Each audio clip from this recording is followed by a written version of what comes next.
In today's affluent society, we're faced every single day with an endless array of choices, from the clothes we wear to what we eat for lunch. It's this very choice which gives us fulfillment and frees us to be who we are. Or so we might think. The paradox of choice turns this popular belief on its head and argues that being confronted with an abundance of choice can be so demanding that it causes psychological distress, making it hard for us to choose. When we do finally make a decision, the mere existence of other options actually starts to hurt us. In this book of summaries, you'll see how and why they diminish the pleasure we get from our choices. Thankfully, the paradox of choice also shows us how we can avoid the negative effects of choice overload by seeking out some measure of appropriate constraint. Suggestions are offered concerning how to simplify decision-making and become satisfied with the choices we make. The range of choices people face every day has increased dramatically in recent years. Not more than a few decades ago, choice in most areas of daily life was actually rather limited. For example, just one generation ago, all utilities were regulated by monopolies, so consumers didn't need to make difficult decisions about who was going to provide their telephone or their electric service. And when it came to choosing an education, colleges usually required all students to complete 2 years' worth of general education, with only some rather narrow choices available among the courses. But as society has advanced, the array of choices in everyday life has increased enormously. We now face a demand to make choices that is unparalleled in human history. Today, for instance, colleges are like intellectual shopping malls, embodying a philosophy that celebrates freedom of choice above all else. Even Swarthmore College, a small school with only 1,350 students, offers about 120 different courses to meet the general education requirement, from which students must select just 9. In fact, in most modern colleges, students are free to pursue almost any of their interests. Such abundance of choice also applies elsewhere. In utility providers, for example, where deregulation and competition in the telephone and power industries have introduced a dizzying array of options, and we're also now presented with a massive selection of different kinds of health insurance, retirement plans, and medical care. In fact, it seems that no matter which aspect of everyday life we turn to, the amount of choices available to us has increased over the past decades. So whether we are choosing utility provider or deciding on a career path, contemporary society presents us with a bounty of choices. The more options we have, the harder it becomes to make a good decision. Should I kill myself or have a cup of coffee? Asked the existentialist philosopher Albert Camus, making the point that in every area and every moment of our lives, a choice is waiting to be made. Not only that, but there are always alternatives to our choices. Luckily, however, most of our actions are so automatic that we don't really contemplate the alternatives. Therefore, there is little psychological reality to this freedom of choice. As choices go, putting underwear on and brushing our teeth don't really count. But today, we are constantly offered new options that require more effort from us than ever before. New options within finance and healthcare, for example, demand extensive research, and most people simply don't feel they have even the most basic skills or knowledge to make wise, informed decisions about such complex areas of life. For instance, not long ago, the only health insurance you could choose was Blue Cross. But now the choice of health insurance programs and providers has become incredibly complicated, and a person who fully understands what their health insurance covers is a rare bird indeed. Moreover, being faced with such demanding choices puts a huge burden of responsibility on the individual. Indeed, the last decades have seen burgeoning support for and confidence in the free market, shifting the burden of decision-making away from the government and onto the individual. That's all very well for the more trivial financial decisions in life. But when it comes to choosing the right health insurance, retirement plan, or medical care, the stakes for the individual are astronomical. For example, a bad decision by a senior citizen can bring complete financial ruin, forcing the person to prioritize between food and medicine. The increasing effect of these demanding choices, where we ourselves have the ultimate responsibility, makes it harder to choose wisely and can transform our freedom of choice into a crushing burden. The more options we have, the more likely we are to make a mistake. Knowing what we want essentially means being able to anticipate how one choice or another will make us feel. Though this sounds simple, it's actually a very difficult task. Even when choosing from just a handful of alternatives, people's decision-making is susceptible to error. This is due to the fact that our choices are partially governed by our memories, which are often biased. As the psychologist Daniel Kahneman has shown, how we remember a past experience depends almost entirely on how the experience felt to us when it was at its best or worst, and when it ended. If, for instance, you reminisce about a trip you took, your impression of the trip will likely be dominated by the best-worst experience. For example, fighting with your spouse, and the way the trip ended. For example, the final day's weather. Also, our predictions about how a choice will make us feel are rarely accurate. This was demonstrated in a study where researchers asked college students to choose a series of snacks to eat during the break of their weekly seminar. One group got to choose for 1 week at a time, so they simply had to know what they felt like eating at that moment. The students chose their favorite snack, which remained the same every week. But another group were asked to pick a snack for each of the next 3 weeks, and these students picked a variety, wrongly suspecting that they would tire of their favorite. Consequently, those students forced to predict what they would feel like eating over the next 3 weeks turned out less happy with their choice. This tendency to make errors can only worsen as the number and complexity of decisions increases. So if those students in the above example had to choose between hundreds instead of dozens of snacks, they would have had an even harder time predicting what they'd want. But not only does having more options make it more difficult to choose well, it also robs us of the satisfaction we eventually get from our choice, as you'll find out next.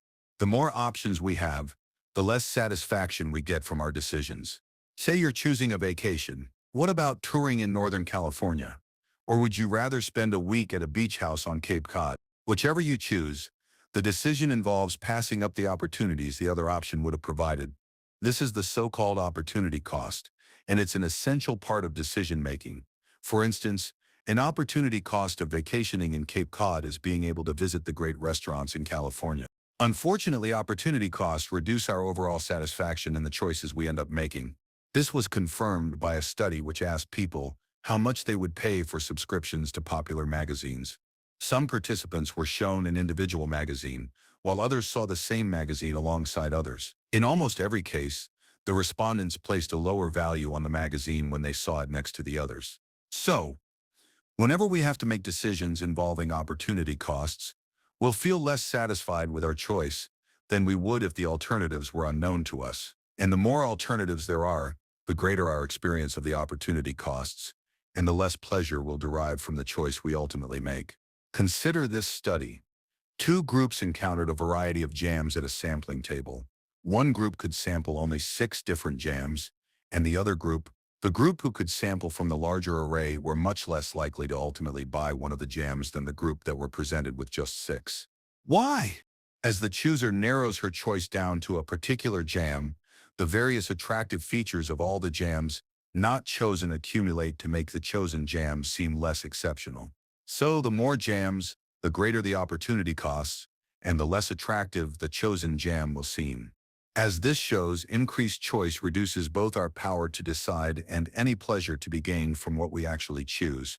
We get used to things, and as a result, our choices rarely make us feel as good as we expect. When was the last time you bought something really nice? Let's imagine it was a magnificent electronic device that you spent a long time deciding on. If you are like virtually every other living being, your satisfaction with the device fell a bit flat after a while. Human beings, like all other animals, respond less and less to any given event as the event persists. We simply get used to things. This process is known as adaptation, and it's a prevalent feature of human psychology. For instance, a small-town resident who visits Manhattan might be overwhelmed by the commotion, but a New Yorker who's fully adapted to it is blissfully unaware. Unfortunately, because of this process, any enthusiasm we might have about a positive experience won't sustain itself as long as we think it will. For example, consider our adaptation to pleasure, hedonic adaptation. If an experience boosts our sense of pleasure by, say, 20 degrees at the first encounter, it may boost it by only 15 the next time, and by 10 the time after that. Eventually, the experience may even stop boosting it at all. In a famous example of hedonic adaptation, a study asked both apparently lucky and unlucky respondents to rate their happiness. Some had won between $50 and $1 million in state lotteries within the last year, while others had become paraplegic or quadriplegic as a result of accidents. Results showed that the lottery winners were no happier than people in general, and that the accident victims still judged themselves to be happy, though somewhat less happy than people in general. This demonstrated that people adapt to even the best and worst of fortune. So even though you might expect the purchase of a new computer to give you an endless amount of deep satisfaction, any positive experience you might derive from it probably won't last very long. The overwhelming amount of choice contributes to the epidemic of unhappiness in modern society.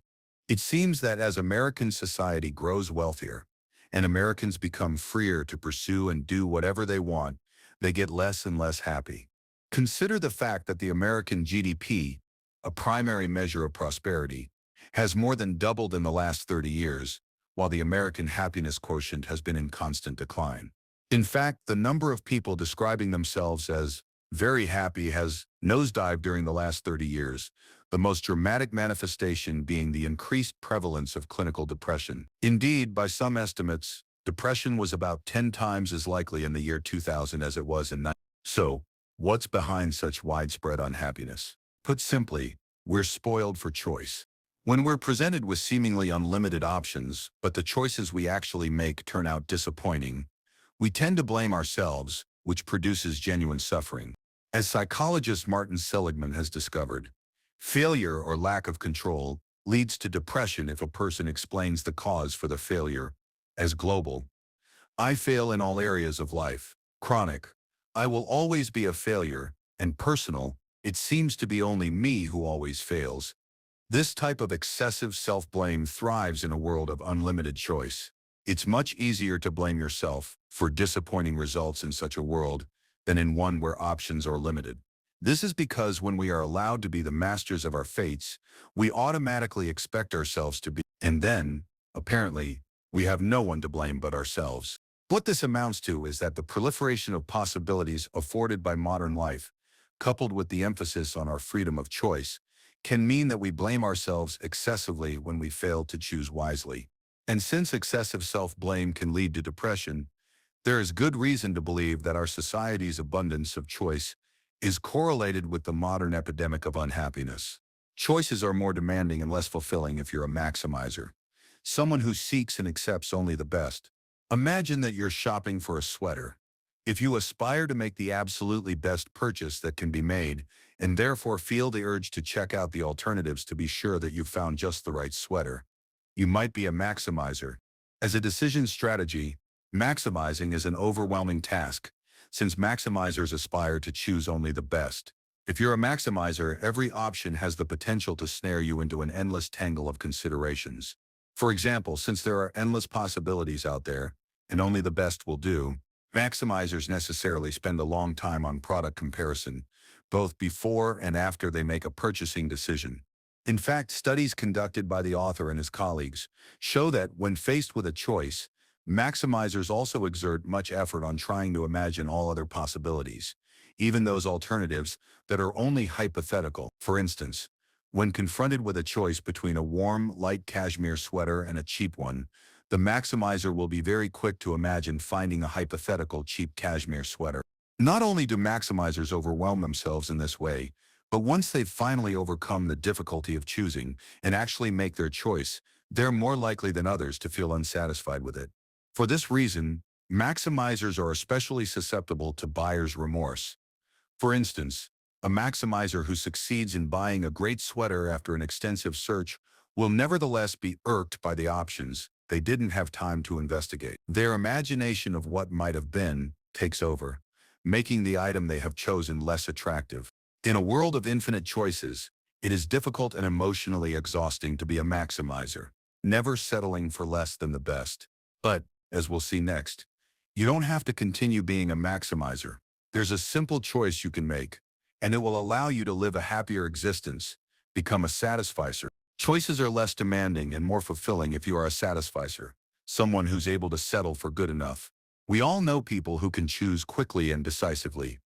These people are satisficers, and they're characterized by having a certain standard they adhere to when choosing, instead of having the best as their goal. Satisficing is a fairly simple decision strategy. It means searching until you find the option that meets your standards, and stopping at that point. A satisficer's world is divided into two categories: options that meet their standard and options that don't. So when making a choice, they only have to investigate the options within the first category. For instance, a satisficer, looking to buy a new sweater, will settle for the first sweater she finds that meets her criteria of fit, quality, and price. A satisficer is not concerned about better sweaters or better bargains just around the corner. But aside from saving time, what's the advantage in satisficing? Satisficers are more happy with the choices they make, and, importantly, they're also more happy with life in general. Because satisficers don't compare among endless alternatives when choosing. They don't experience the decrease in satisfaction that comes from contemplating what the other options might have afforded them. And since they don't strive for perfection when making decisions, they won't spend time thinking about the hypothetical perfect world in which options exist that offer complete satisfaction. This makes it much easier for them to be satisfied with their choices and with life in general. In fact, in questionnaires measuring happiness and optimism, satisficers are consistent high scorers. Faced as our society is, with endless choices, you'd be fortunate to be a satisficer, since the number of available options won't have a significant impact on your decision-making. The good news is that most of us have the capacity to be satisficers, even those who consistently feel overwhelmed by choice. All that's required is to let go of any expectation that the best is attainable. Our social relations and psychological well-being improve if we embrace certain voluntary constraints on our freedom. The unlimited freedom of choice in ever more aspects of life might make us lonely and cause us more distress than we realize.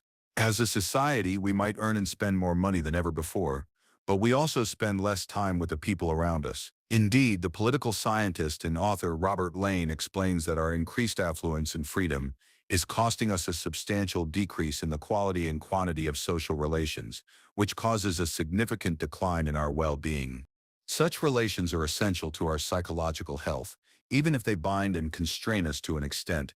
In fact, commitment and belonging to social groups and institutions is almost a vaccine against unhappiness. Consider the tightly knit traditional community of the Amish people. The incidence of depression among their members is less than 20% of the national rate, a result of their strong community membership. But establishing and maintaining meaningful social relations requires letting go of our perceived freedom of choice and a willingness to be somewhat bound or constrained by those relations. For instance, significant social involvement in families, deep friendships, civic associations, and the like means subordinating the self in order to keep the connection strong. But how can we achieve that? By using rules to constrain ourselves and limit the decisions we face, we can make life more manageable and decrease the likelihood of psychological distress. For instance, if you adopt the rule that you will never cheat on your partner, you can eliminate painful and tempting decisions that might confront you later on. But you need to have the discipline to live by those rules. Since unrestricted freedom can impede the individual's social relations in pursuit of what he or she values most, it seems like some degree of constraint would make everyone better off. By working on restricting our options, we would be able to choose less and feel better. Final summary. The key message in this book: everyday decisions have become increasingly complex due to the overwhelming range of choices that modern society presents us with.